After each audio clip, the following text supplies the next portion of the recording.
pasti ada kemudahan, pasti ada cara, pasti ada jalan keluar dari setiap masalah yang ada. Ikuti obrolan kami di PDD Indonesia. Sit back and relax and enjoy the talk. You're ready. Dr. Haji Amran Mahmud SOS MSI. Luar biasa. Ini kelihatan capek tapi masih kuat sampai jam segini. Ya, alhamdulillah, sudah biasa. Iya. Beliau adalah Bupati Wajo 2019 sampai 2024 dan juga merupakan wakil Bupati Wajo di tahun 2009-2014. Dan kalau kita baca track record di dunia politik itu banyak sekali. Ini bisa sampai 2 jam obrolan kita, Pak ya. Kalau kita membahas itu. Hari ini kegiatannya sesibuk apa? Ya, biasalah aktivitas melayani masyarakat, mencari solusi dari semua problem-problem yang muncul. Terus yang paling penting juga ya tentu penanganan COVID-19 ya. Ini yang menjadi PR besar bagi seluruh warga Indonesia. Iya. Apalagi pemerintah saat ini. Iya. Untuk menangani masalah-masalah di masa pandemi. Iya, betul. Wajo seperti apa sekarang dengan pandemi tersebut? Ya, ini nanti di akhir-akhir di bulan keempat ya, setelah ada kelonggaran baru mulai masyarakat kita sudah merasa bebas, akhirnya sudah tidak disiplin ya, mungkin karena sudah jenuh juga, akhirnya sudah mulai ada kebocoran begitu. Tapi harapan besar pasti kita akan keluar dari masa pandemi ini, Pak ya? Alhamdulillah kita masih berusaha untuk bagaimana menekan. Ya, terjun ke dunia politik sejak 2004 menjadi anggota DPRD. Ya. Sampai tahun 2009, kemudian menjadi wakil Bupati Wajo di tahun 2009 sampai 2014 dipercayakan oleh masyarakat. Ya. Kemudian juga sebagai ketua DPD PAN Kabupaten Wajo sejak tahun 2005 sampai 2015. Ya. Track record yang begitu banyak dan juga Bapak dikatakan sebagai pemerintah ataupun pemimpin yang luar biasa humble ataupun ramah kepada masyarakatnya. Ya, mungkin cuma sudah karakter begitu. Sejak kecil, sejak SD. Ya. Bahkan ini saya sempat baca data bahwa Bapak sudah mempunyai jiwa sosialisasi itu sejak SD. Itu bikin organisasi juga atau kumpul-kumpul dengan teman-teman sekolah? Ya, sejak SD memang sudah aktif di organisasi-organisasi sekolah.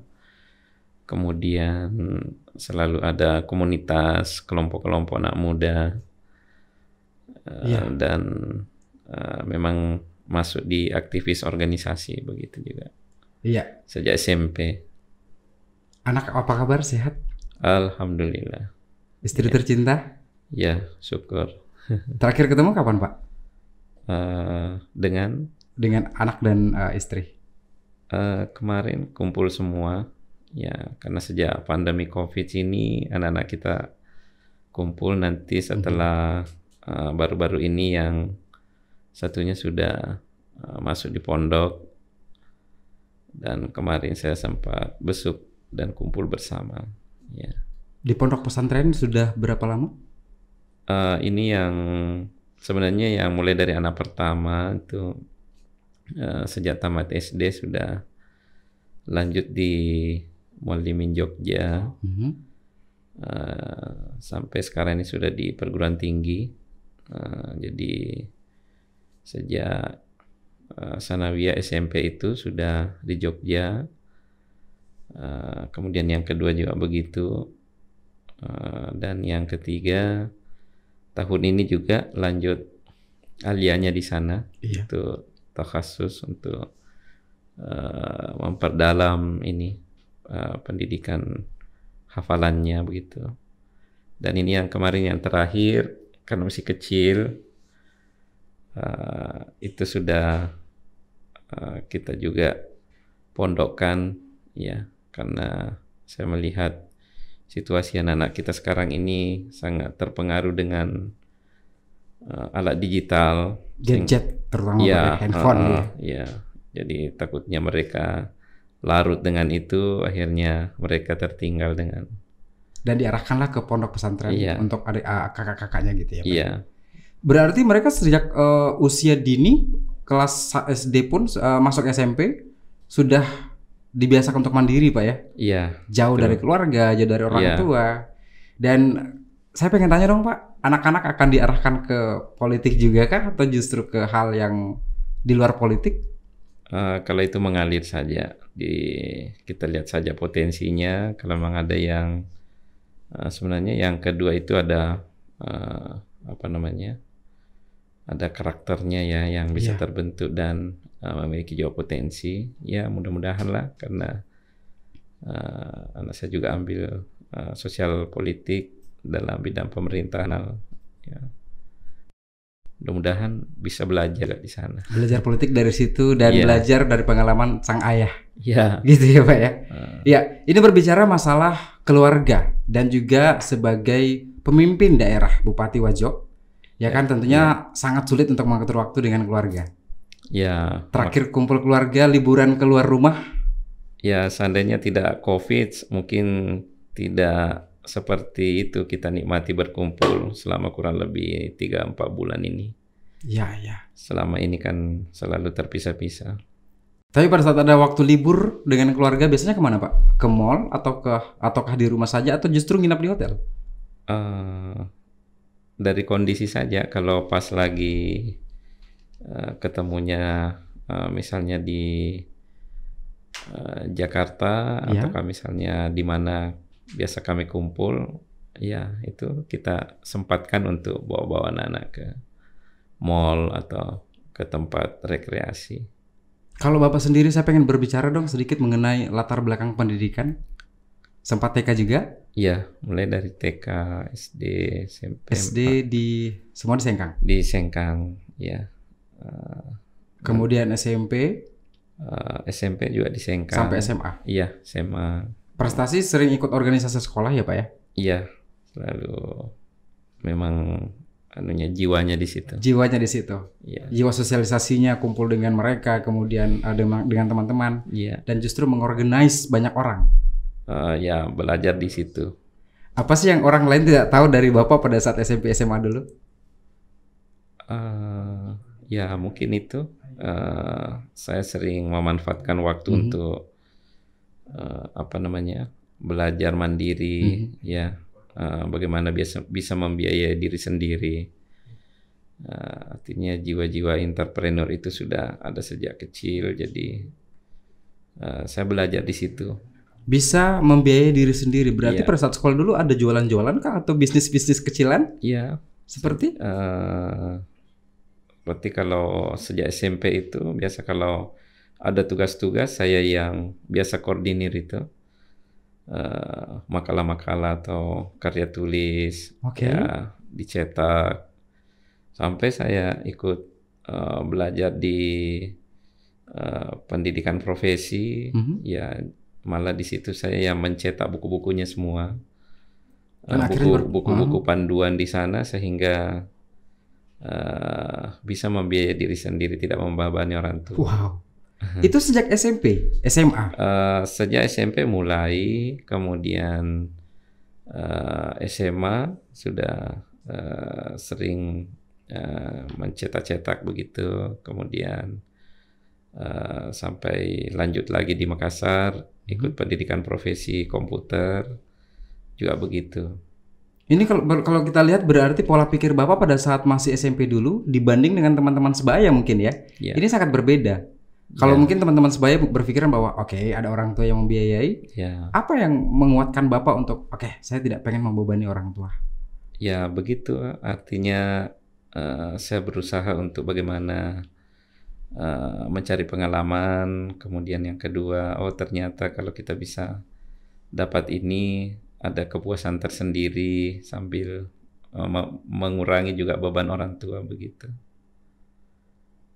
Kalau dipercayakan kembali sama masyarakat Wajo untuk menjadi pemimpin berikutnya lagi.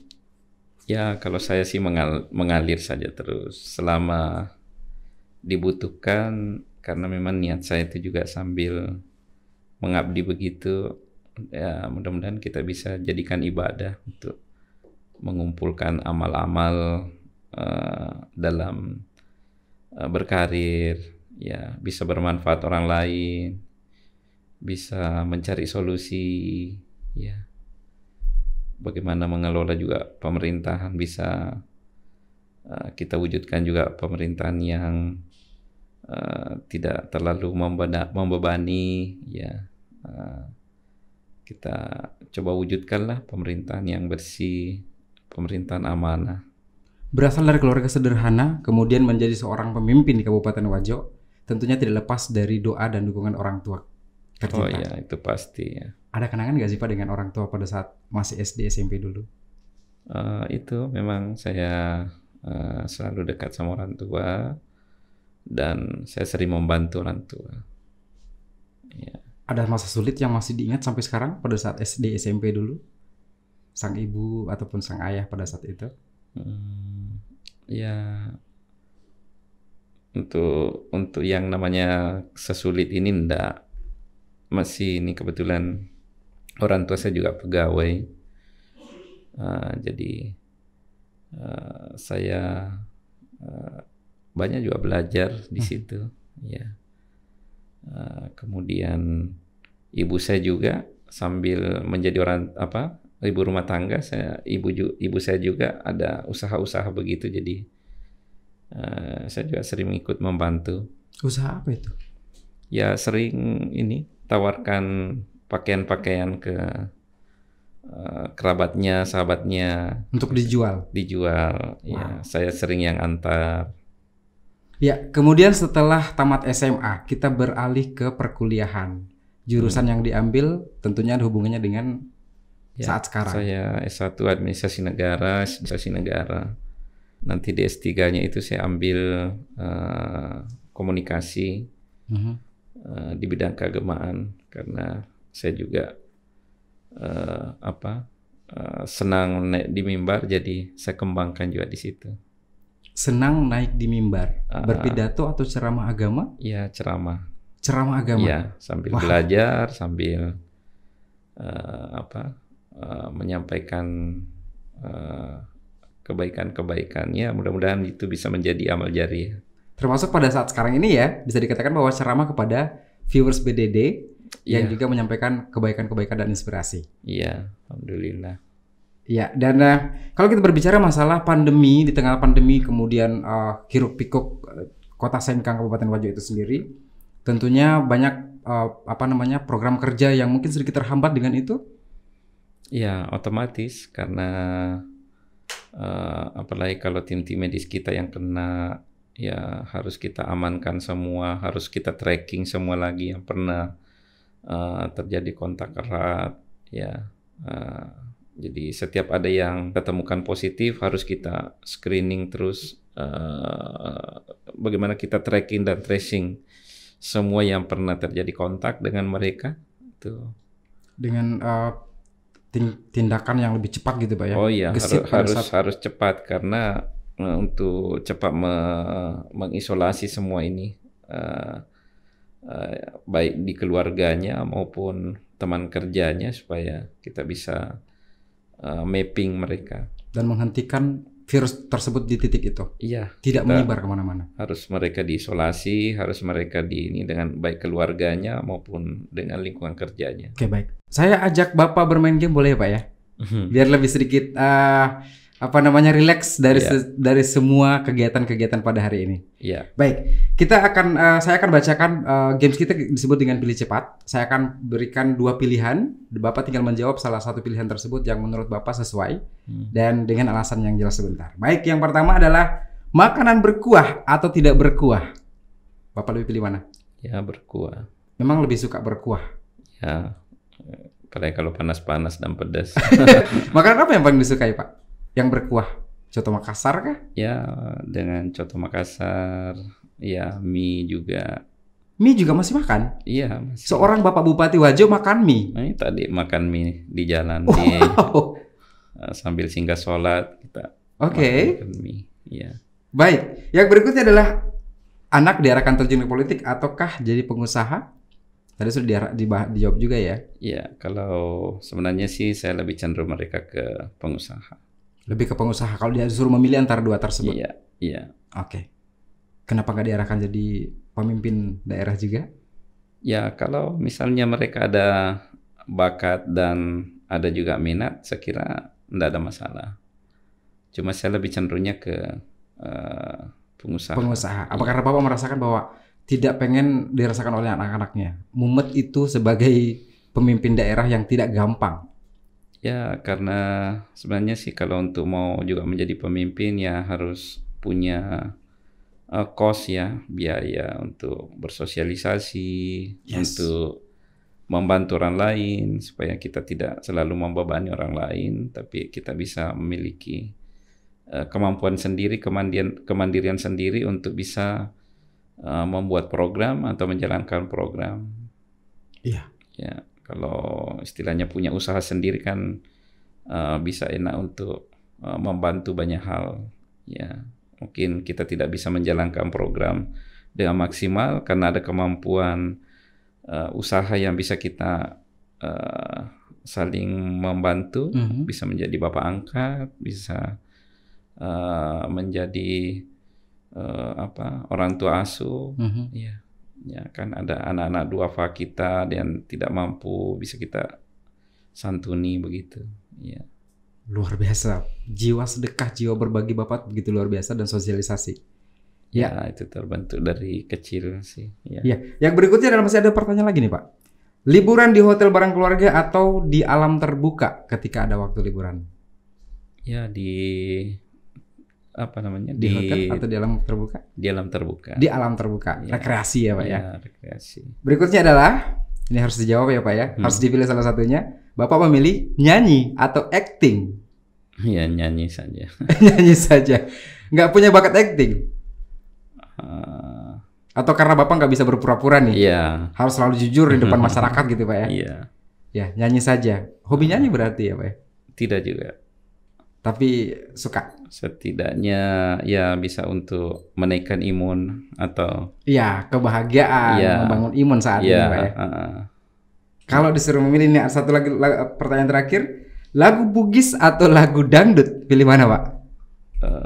Saya sih senangnya lagu-lagu yang bait-baitnya ada bernilai pendidikan, ya. Ada nilai-nilai religi, ya, nilai-nilai keagamaan. Saya melihat liriknya saja begitu.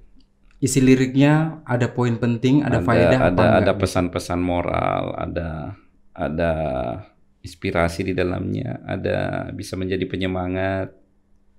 Kalau lagu ini tahu dong Pak ya, dan pasti suka dengan lagu ini. Rabbana. Ya, termasuk itu. Dikit dong Pak. Ya.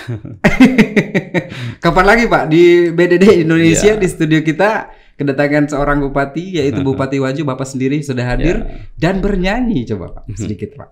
Rabbana atina fid dunya hasanah wa fil akhirati hasanah wa qina azabannar. Saya boleh tepuk tangan Pak, tepuk tangan yang studio dong. Luar biasa loh. Tapi ada cengkok-cengkok sedikit loh Pak. Ada bakat nyanyi loh, luar biasa Pak. Tapi pada saat kumpul-kumpul ataupun ada event-event di Rujab atau di mana biasa diundang nyanyi dong? Ya biasa. Diminta kita isi nyanyi? Ini supaya membangun suasana kekeluargaan. Sekaligus kita jadikan refreshing juga kalau selama sehari bekerja, selama sebulan kita fokus bekerja, tiba-tiba relax begitu kan, mengembalikan lagi suasana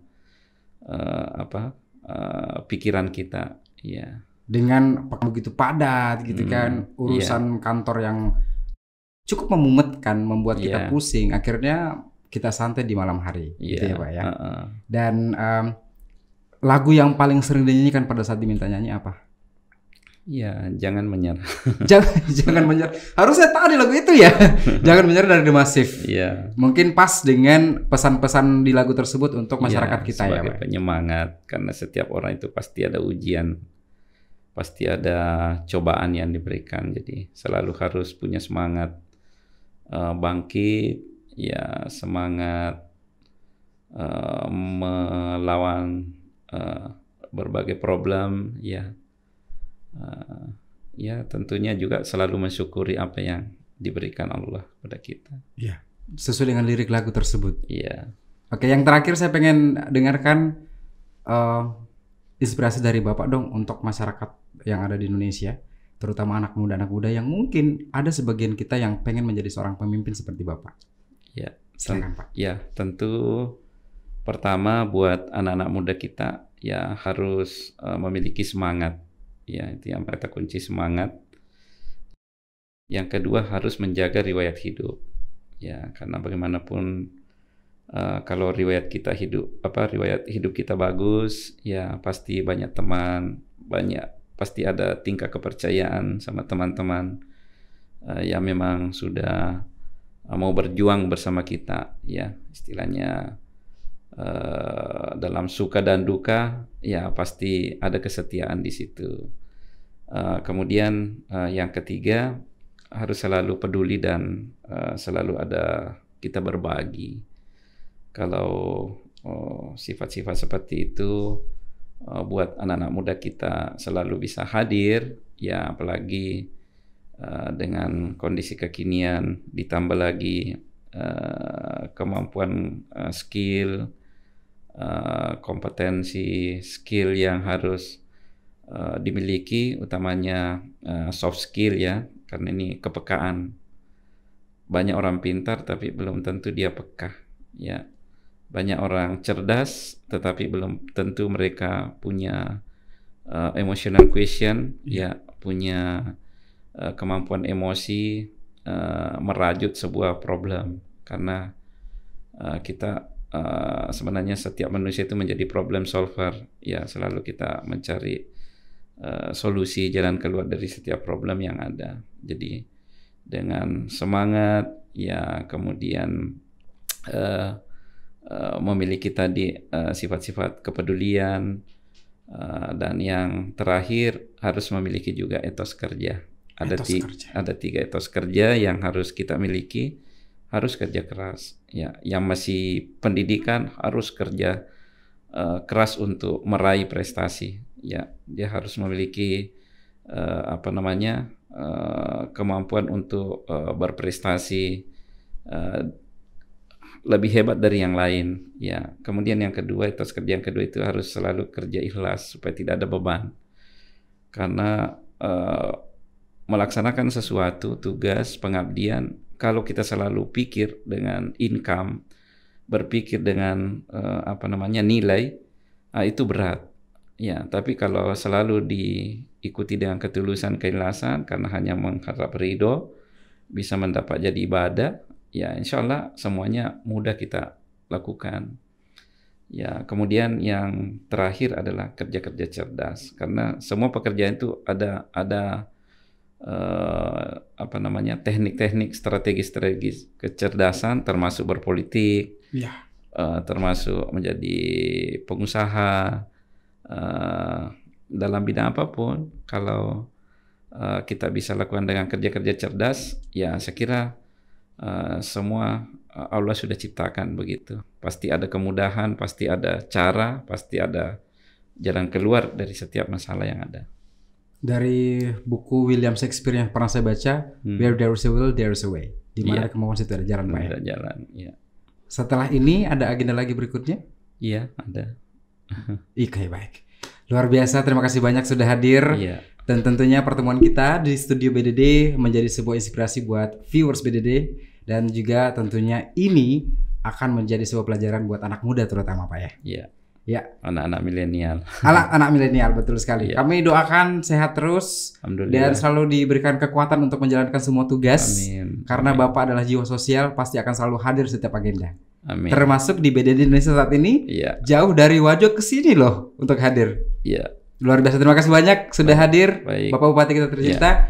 Bapak Bupati Wajo, segala dipamit mundur. BDD Indonesia, sampai jumpa.